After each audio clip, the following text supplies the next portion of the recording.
guys, it's Rich and welcome to my vlog. Ayan, so now ay pupunta tayo sa mga ilang mga tourist destination or tourist spot dito sa Paris. At ito, unahin natin itong Notre Dame. Ayan, so now nandito na ako at sumakay lang naman ako ng train papunta dito. Medyo mataas na rin yung araw. Ayan, so nasa harapan ko na ang Notre Dame, kaso ano pa siya, ginagawa pa rin siya, under restoration pa rin siya kasi 'di ba nasunog ito. Ayan, so now nasa harapan ko siya at hindi pa rin siya bukas kasi nga nasunog kasi siya nung ewan ko pa anong taon yung nang nasunog siya. Ayan, so napakaganda niya talaga guys, as in. And so ngayon ipapakita ko sa inyo yung view ng Notre Dame. Ayan guys, so yan ang Notre Dame. Ayan, so hindi pa rin siya bukas kasi nasunog siya. Ayan, so ginagawa na siya ngayon at yan yung mga parang kung paano uli siya gagawin. Ayan, so diyan nakalagay na nasunog nga siya, ganyan. And nakalimutan ko kasi kung anong taon siya nasunog. Pero 'di ba nabalita kasi talaga yan na nasunog nga daw siya. Ayan, so nakasarado pa siya ngayon. At yan siya guys. Ayan, so talagang binabalik nila yung dating ayos or yung dating ganda ng Notre Dame kasi nga talagang nasunog. Kumbaga nasayang talaga siya. Ayan. So ito yung isa sa mga gusto ko din sanang puntahan kaso yun nga nasunog siya. So under ano pa rin siya ngayon, under construction. Ayan, so i-restore. Alam ko ibabalik talaga yung dating imahe ng Notre Dame. Ayan, so yan pa naman yung pinaka ano ko talaga na gusto kong mapuntahan, makapasok sa loob kasi ano din kasi siya yan na pinakamatagal na din kasi yan na church. Ayan, so yun nga lang aksidenteng nasunog siya kaya ayan, nakakapanghinayang kasi hindi tayo makakapasok dun sa loob. Pero kung makikita nyo yung details niya guys, napakaganda talaga oh. Ayan siya, so na-zoom ko na, ayan. So, yan yung nangyari sa kanya. Yan, at inaayos pa rin siya. Ayun nga, makikita nyo pa parang may ano pa na bakas ng mga sunog-sunog. Yan. So, yan guys, under construction pa siya or under restoration. Kaya hindi pa tayo makakapasok sa loob. So, syempre, nakakapanghinayang kasi gusto ko sanang makita yung loob niya kasi hindi pa pala tapos. Akala ko tapos na.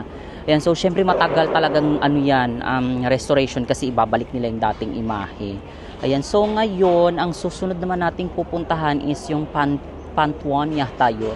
Pero mag-ikot-ikot muna tayo dito sa paligid ng Notre Dame. Ayan, bago tayo pumunta doon sa next nating destination. Ayan, so ipapakita ko din sa inyo kung ano yung itsura ng place dito sa Notre Dame.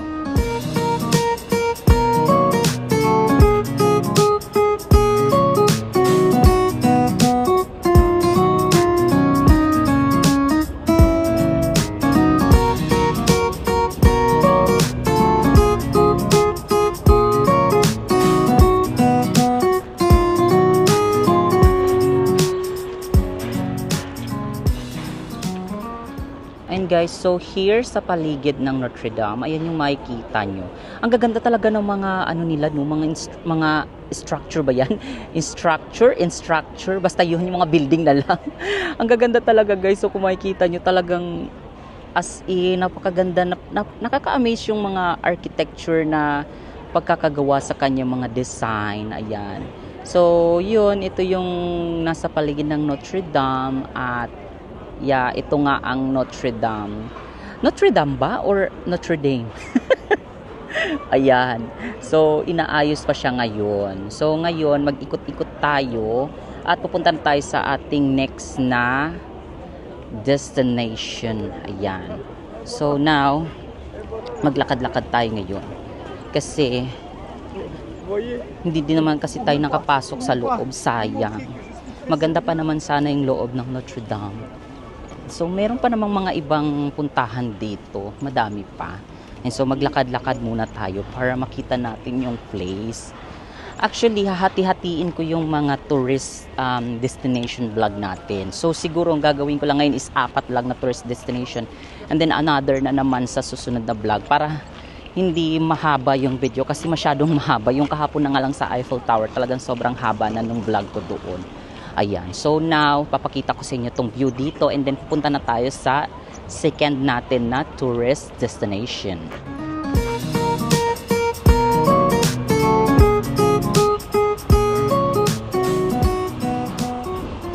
Ayan. So now guys, baba tayo dito sa may baba, dito sa may ano nila. At yan o, mayroong mga nagko-cruise, anong tawag dyan? Parang ferry, mag ganyan-ganyan. Ay, may nahulog sa mukha ko. Ayan, so may mga ganyan-ganyan. Parang gusto ko nga rin i-try yan eh.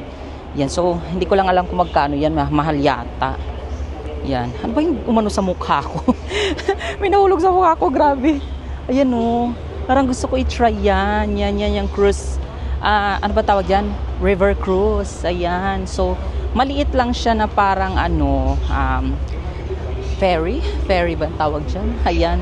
So, nakakatuwa ko kasi ikutin nila tong ayun, Siena River yata, yung Siena River. Yan. So, ayan, madadaanan yung Notre Dame. At, ayan, makikita talaga na under restoration pa ang Notre Dame ay nasa likod ko. So, ang ganda sana kung makakapasok tayo sa loob eh. Kaso, hindi tayo makakapasok guys kasi under restoration pa talaga siya. Ayan, so inaayos pa talaga siya. Yan, nakikita nyo naman sa likod ko mga naggagawa. At yung river cruise, ayan, nasa likod ko din. So, ang ganda dito. Nakakatuwa. At nakarating na rin ako. Kahit nakita ko lang si Notre Dame. Ayan. So, dati sa Google ko lang nakikita yan. And now, nandito na ako. Ayan. So, ngayon, punta naman tayo doon sa ating next na pupuntahan. Sa ating next tourist destination. And so, ipakita ko nga muna sa inyo ng close-up si restoration ng Notre Dame.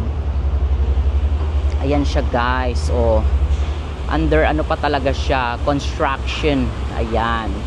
So talagang inaayos siya at ibinabalik ulit sa dati. At ito yung sinasabi ko sa inyong river cruise. Ayan. So hindi ko kasi alam kung magkano ang bayad dyan eh. Ayan. So titignan ko mamaya kung carry bells or mga bukas ganyan.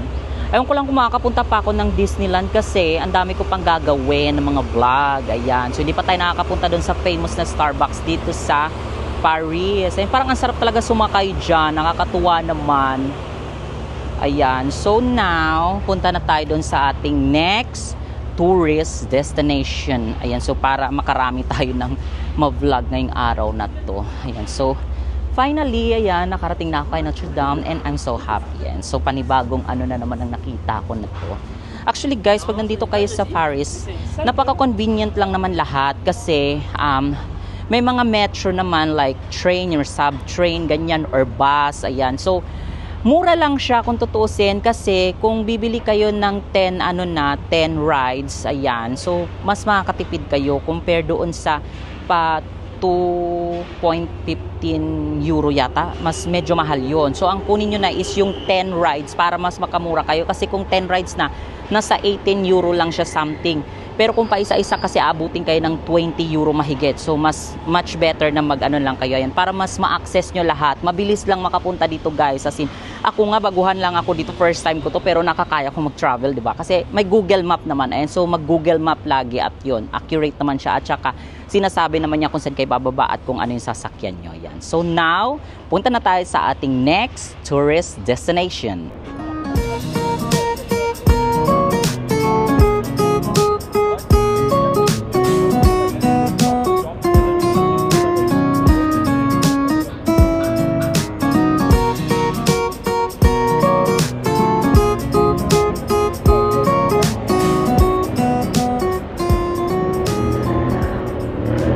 Ayan, so now guys, papunta naman tayo sa Pantuan. Ayan, so yun yung ating next na pupuntahan. Ayan, so medyo lalakarin lang talaga siya papunta doon. At yes, doon na tayo papunta kasi maganda din daw doon. Ayan, so pagkatapos naman doon is doon naman sa isa garden yun, nakalimutan ko na yan. So pwede mag-picnic doon. And then ito try ko kung makakapunta tayo sa Louvre. Ayan. So now, naglalakad ako kasi medyo lalakarin talaga siya. Kasi dito sa Paris talagang more on lakaran. Kaya tara na, puntahan na natin yung Pantuan at ipapakita ko naman sa inyo ang view doon sa Pantuan.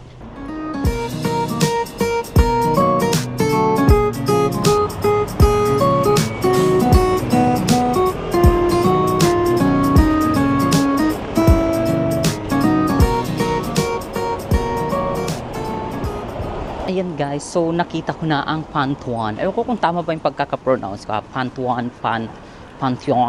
Basta yun. Ayan, dapat may accent na rin tayo ng Pantheon. Ayan, so nakikita ko na siya. At ito na, papunta na ako dun sa kanyang way. At medyo paakyat na naman siya dito na part.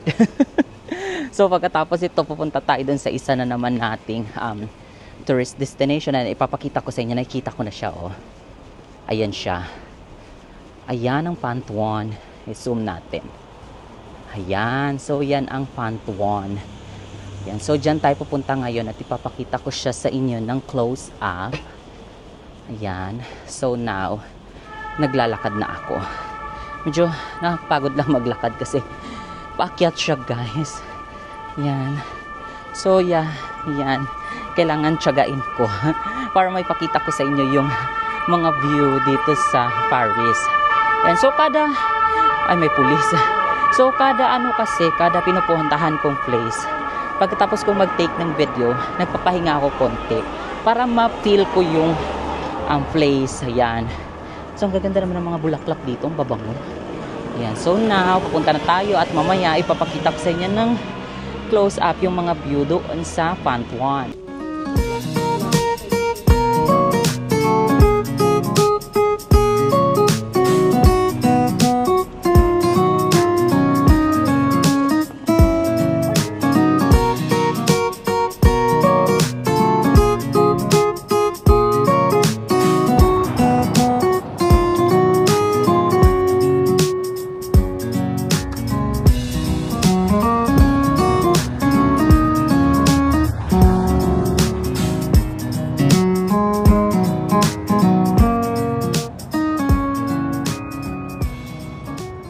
So ayan guys, nandito na ako sa Pantheon at yan nasa likod ko siya. Yan, napakataas na building yan. Para kala mo yung ano ng United States.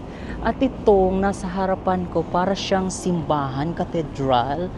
Ayan, so ayan yung nasa likod ko. Napakalaki ding simbahan, ang ganda. Ayan, so ang ganda dito guys. As in, ang ganda ng paligid. Nakakatuwa. Ayan, so nakarating na ako at yeah, ito na yung isa natin na gustong puntahan ng Pantheon. Ang ganda dito, nakakatuwa. Hindi ko alam kung ano ba ito, cathedral yata to. Itong nandito sa harapan ko. Ayan. So now, ipapakita ko sa inyo ng close up yung mga view dito. At pagkatapos, pupunta na tayo doon sa next naman nating tourist destination. Ayan. So, I'm so happy talaga kasi napapakita ko sa inyo yung mga nakikita ko ngayon, mga napupuntahan ko. Ay na-share ko sa inyo. Ayan. So now, ipapakita ko sa inyo naman ng close up yung mga view dito.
Ayan guys, so finally, ayan, nandito na tayo sa Pantheon. Ayan, so ngayon, ayan, yan dyan siya sa likod ko, ayan, napakataas niyan guys. At parang inaayos pa rin siya kasi nga, magkakaroon nga kasi ng Olympic dito tsaka Paralympic. Kaya talaga nire-restore na nila lahat.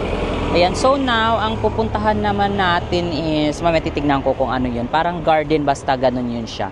Ayan, so maganda magtambay doon. Ayan, so ngayon nakapunta na tayo dito sa Pantheon and ay, mayroon na naman ako uling nakita. Ayan. So, nakita ko na naman siya. Ayan. In person. In personal pala. In person. Ayan. So, ngayon pupunta naman tayo dun sa ating next tourist destination. Ayan. So, yan. Happy talaga ako at least na share ko sa inyo itong mga nakikita ko ngayon. Ayan. So, now guys, papunta naman tayo sa ating third tourist destination. Yun yung Jardin du Luxembourg yata. Yun, hindi ko siya alam i-pronounce basta yun na lang yung pagka-pronounce ko. Jardin du Luxembourg. Ayan. So napapunta na tayo doon kasi tapos na tayo dito sa Pantone. At ayan, nakita na nga natin yung Pantone. At yeah, naano ko na siya, na-feel ko na ang Pantone. Napakalaki talaga niya. Nakapag-picture taking na ako. Ayan. So now, doon naman tayo sa ating third tourist destination. At medyo walking distance lang naman siya from here. Ayan. So, ito yung nakikita ko ngayon, oh, mga dinadaanan ko ngayon. Ayan. So, yan yung view dito sa dinadaanan ko ngayon. Ayan. So, puro walkathon tayo ngayon. Ayan. So, now, punta na tayo ng Pantone, ng Jardin du Luxembourg.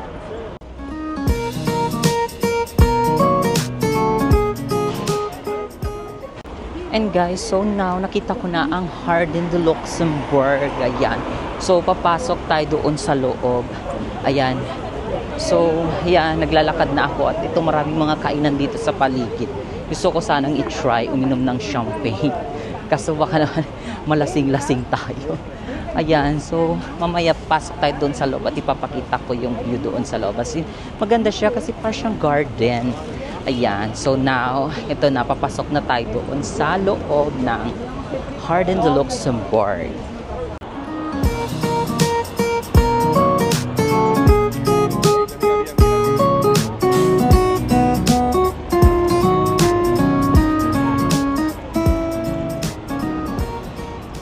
Ayan guys, so nandito na ako sa Jardin du Luxembourg at ang ganda dito, grabe, napaka-fresh. Talagang napaka-ano ng paligid. Ayan mo, tignan nyo yung nasa mga ano ko. So diba, ari ko yung buhok ko nililipad na naman. Nakikita na may airport. Ang ganda dito guys. Ayan, so dito sa nilalakaran ko, napakaganda din. Ayan, so ipapakita ko sa inyo. Ayan siya. Look, grabe diba?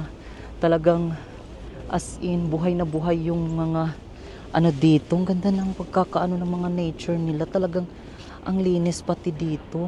Tsaka ang presko ng hangin guys. Ayan. So ito yung paligid dito.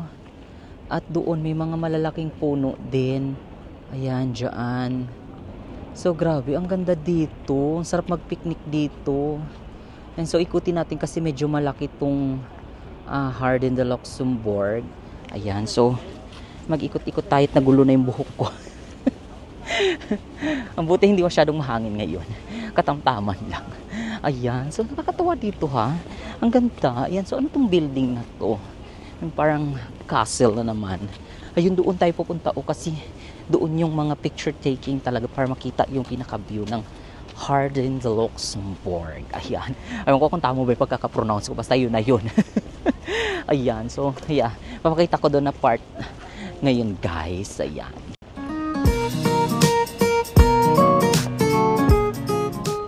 Grabe, ang ganda dito guys. Para kang, ay, nakala ko nakapatay maano ko. Aking ano. Ayan, so para kang nandito sa ano. Para kang mahal na Reyna dito na part. Ayan o, ipapakita ko sa inyo. Oh, diba? Napakaganda. Akala mo mahal na Reyna ka talaga eh. Oh. At yan ang kastilyo mo, yan ang kaharian mo. Oh, ang daming tao, diba? Yan, so may punta tayo doon sa gitna. At ito na nga yung parang castle. Ayan, oh. Akala mo nasa Bridgerton ka talaga. Napaka-sosyal. As in, ang ganda. Nakakaloka. Ang sarap dito guys. Tapos may upuan dito. O pwede kang umupo dito. Ayan kung gusto mag-relax. Pero mas maganda doon sa baba. Kasi mas maganda yung mga view doon. Kasi medyo maginit. Ayan. So ngayon, punta ako doon sa gitna para makita natin ang close. Kasi mag-picture taking din ako. Lahat kasi ng mga ano dito landmark. Gusto kong anuhan, picturean. Charis, picturean sarili ko. Ayan. So ngayon mag-ikot-ikot tayo dito. At ipapakita ko sa inyo yung view ng Jardin du Luxembourg. Ang hirap hindi ko nga alam kung yun ba yung pagkaka-pronounce. Ayan. So ngayon ipapakita ko sa inyo yung view dito ngayon sa sa pinuntahan natin dito sa Jardin du Luxembourg. And guys, grabe dito, ang ganda. Diyos ko, ang lakas makaano dito. Ang lakas makamahal na Reyna. Nakakatuwa. Ayan. So, nandito sa likod ko ang parang castle ng Bridgerton. Charis. Ayan. So, ang ganda dito. Nakakaloka. Nililipad lang yung buhok ko. Parang nasisira na naman siya. Ayan, so ipakita ko sa inyo. Ayan, yan yung parang siyang castle, hindi ko maintindihan. So napakasosyal with fountain pa siya sa gitna. Ayan, at with barko at mga children na naglalaro. Ayan, so may isda din guys. Ayun, may mga isda din. Isda ba yun? Parang isda yun. Ayan, so ito yung paligid dito sa Jardin de Luxembourg. Ang laki nito guys, as in, Diyos ko, napakalaki nito. Ayan, so yan yung parang castle. Napakasosyal. Castle ba yan? Ano ba yan siya? Napakasosyal. Ayan, so grabe, ang ganda dito. Ayan, so struggle lang yung buhok ko kasi lagi talagang sinisira ng hangin. Parang gusto ko nang maglagay ng gel sa susunod. Ayan, so mag-ikot-ikot ako dito at maya-maya parang gusto ko magpahinga. Ang ganda dito, as in. Ayun, maganda din doon. Puntahan ko nga din doon. Kasi papakita ko lahat sa inyo. Kasi para naman ko na rin kayo, mai-tour ko na rin kayo dito. Ang ganda dito. Ayan. So aware ako kasi alam nyo na, nasa mga ganito tayo. Ayan. So ngayon papakita ko sa inyo yung view ng castle.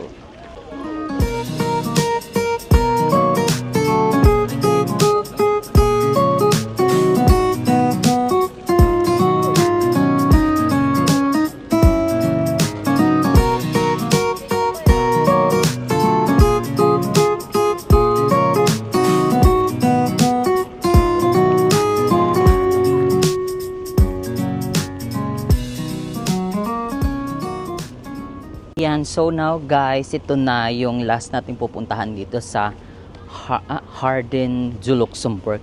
Ang ganda dito, as in, ayan. Talagang buhay na buhay yung mga halaman. Ang ganda dito dumaan. Ayan, tas dyan sa harap, yan yung parang castle. Ayan.